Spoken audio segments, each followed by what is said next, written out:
FIFA's disciplinary system does not work like a referee's red card. Everyone watched Leandro Paredes get sent off after the World Cup final whistle. Most people think that moment already decided his punishment. It didn't. That part hasn't even started yet. I watch Premier League games on my laptop during work. Screen tilted, badge from my club taped inside the lid. So when a disciplinary story gets this messy, I go read the actual code instead of trusting the group chat theories. 3 myths are floating around about what happens to Paredes next. All 3 of them are wrong. Myth 1. He got sent off, so the ban is already locked in. Wrong. A red card shown at the final whistle only triggers an automatic 1-match suspension by itself. What actually decides Paredes' fate is something separate. A full investigation opened under Article 36 of FIFA's disciplinary code. FIFA appointed a disciplinary and ethics prosecutor specifically to review the brawl, not the referee, a prosecutor with a case file. That prosecutor pulls broadcast footage, pitch-side camera angles, and player statements before any final number gets attached to Paredes' name. He's not the only name on that file either. Nahuel Molina is charged too, for the shove that many believe started the whole thing. Argentina's assistant coach has his own charge sitting in the same investigation, accused of striking a Spain player during the chaos. The red card was step 1, and step 1 is basically paperwork. The actual punishment is still being built, piece by piece. The same investigation is also looking at Thiago Almada, charged with unsporting conduct, and at Spain's Gavi, facing that exact same allegation. Even Argentina's federation isn't clear of it. FIFA opened a separate case into alleged discriminatory chants and gestures from the AFA camp during the tournament. 1 brawl. 5 separate disciplinary threads, all running through the same prosecutor's office at once. Myth 2. 3 separate charges means the punishment multiplies 3 times automatically. Nope. Paredes wasn't just sent off once. He's been formally charged with 3 separate counts of aggression from that same few minutes. 1 count for jabbing Eric Garcia in the throat. 2 more tied to spinning Gavi to the ground and shoving him afterward. Under FIFA's code, any act of aggression against an opponent carries a minimum of 3 matches per offense, no exceptions written in.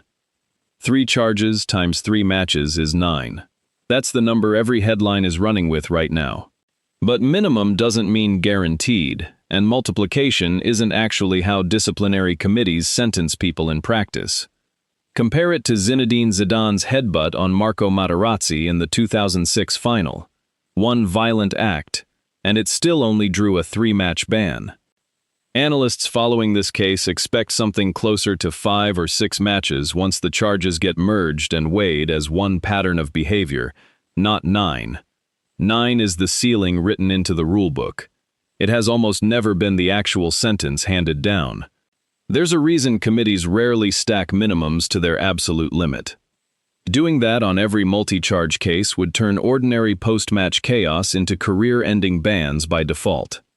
FIFA's own precedent leans toward treating 1 chaotic sequence as 1 pattern to judge, not 3 unrelated crimes to punish separately and then add together. Myth 3. A FIFA ban means Paredes can't play football anywhere, full stop. Wrong again. And this is the myth nobody's actually checking. FIFA suspensions don't automatically apply worldwide just because the offense was serious.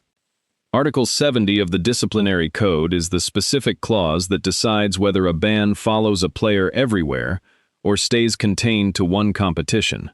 Paredes' 3 charges, as filed right now, don't fall under the category of offenses that trigger a worldwide suspension. That means even a full 9-match ban would only apply to Argentina's national team fixtures, not to a single minute for Boca Juniors. His club career keeps running exactly as normal, while his international career absorbs the entire hit alone.